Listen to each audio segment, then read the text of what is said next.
Kaya nakakatabang naman ini sa injury recovery.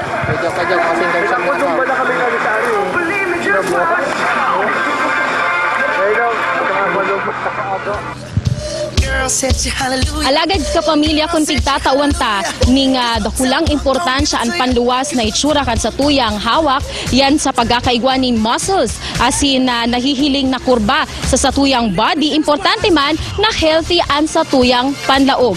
An bako malinig na bituka maresulta sa malalang helang. Paano ini maibitaran? Dalanan ta ini. Base sa mga pag-aadal imbuelto on internal organs, saruan kolon o bituka sa may pinakadakol na neurons, as in neurotransmitters, na kadalasang nahihiling sa utak nin sarong tao. Huli digdi, kinukonsiderar ini kan mga sayantista na second brain, kaya dapat ng God na malinig ini. Ini atutukarong tango niya na pagkaaga, kaibanan si Ma'am Rachel Villanueva, representative kan Spectrum Natural. Good morning, Ma'am. Hi, good morning. Gaano po ba kahalaga na malinis ang ating bituka? Naku, napakahalaga.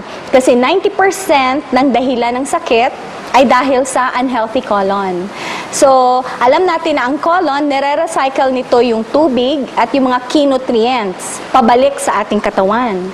So, dinadala yan ng ating dugo sa iba-ibang organs.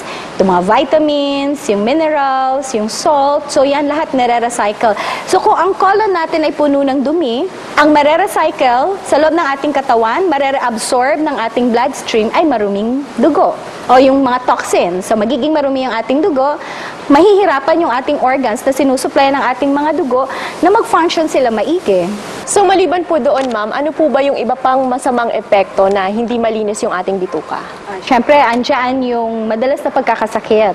No? Ang pinaka makikita natin na madalas na nararanasan ng tao is yung infection. Mabilis siya magkasipon.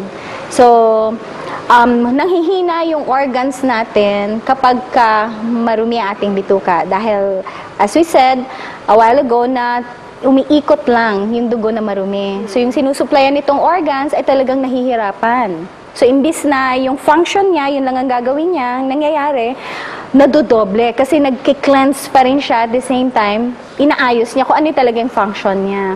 So, andyan pumapasok yung mga chronic diseases such as asthma, heart disease, diabetes, at marami pang iba.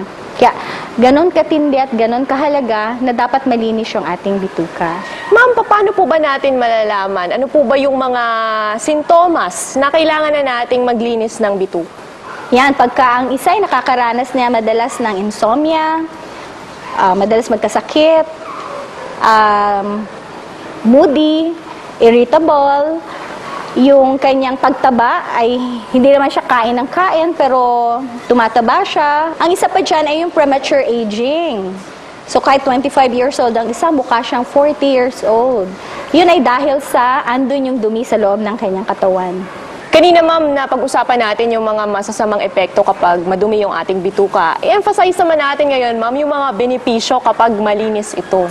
Pag malinis ang ating bituka, syempre magkakaroon tayo ng masarap na pakiramdam sa ating katawan, magkakaroon tayo ng magandang concentration, comprehension, hindi tayo irritable, at syempre yung skin natin, nag-glow, yung ating mga mata, glowing, at yung ating energy, malakas. At kapag kumain tayo, hindi tayo mabilis lumaki yung tiyan. At of course, makikita natin na talagang healthy yung isa kapag malinis yung kanyang bituka. Ma'am, yung fiber health, paano po ba ito makakatulong para maging malinis, malusog yung ating bituka?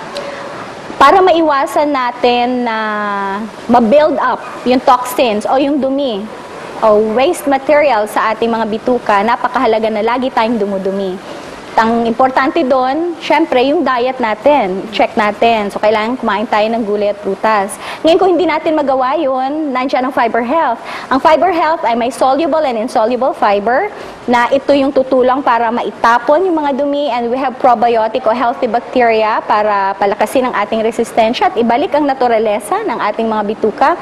And we have prebiotic o yung fructooligosaccharides na nag-stimulate ng growth and activity ng probiotic o yung mga healthy bacteria natin. Sino-sino po ba yung pwedeng mag-take ng fiber health? Lahat ay pwedeng mag-take ng fiber health, even infants. Basta yung bata ay nasa 6 months pataas, marunong nang kumain ng solid food, alisin lang yan sa capsule, ilalagay sa kanilang gatas.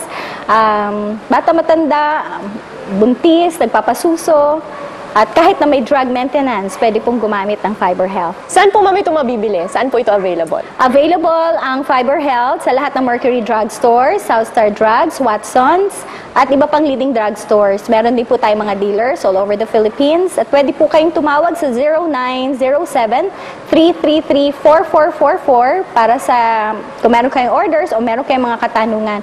Actually, kung may order po kayo, makakakuha po kayo ng discount.